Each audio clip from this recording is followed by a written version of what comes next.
అన్నీ వదిలేసి వెళ్లే నీకు అన్నీ నాకే కావాలనే స్వార్థం. ఎందుకురా? ఏం తీసుకెళ్ళావురా? లేచినది మొదలు సంపాదన మీద యావ, సంపాదించిన దాని మీద ఆశ, దిగులు, ఎదుటి వాళ్లను చూసి అసూయ. ఎందుకంటే కారణం కూడా తెలీదు.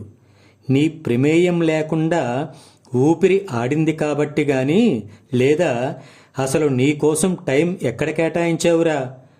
ఎదుటి వాళ్ల విషయాలను ఇతరులకు తీసుకువెళ్లే జాబు మనకెందుకురా అంటే విన్నావా? ఇప్పుడు ఆ దరిద్రాలనే నీతో తీసుకుపోతున్నావు.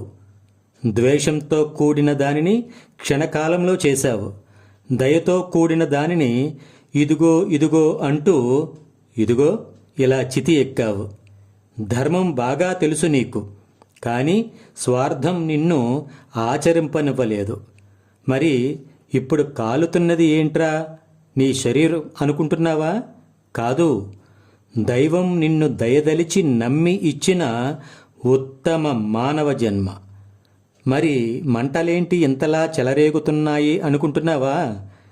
అవి నువ్వు బ్రతికున్నప్పుడే దహించే అసూయ, అహంకారం, ద్వేషం, మోసం, వెన్నుపోటు లాంటి హెవీ ఎక్స్ప్లోజివ్స్. ఇక సెలవురా. జై హింద్.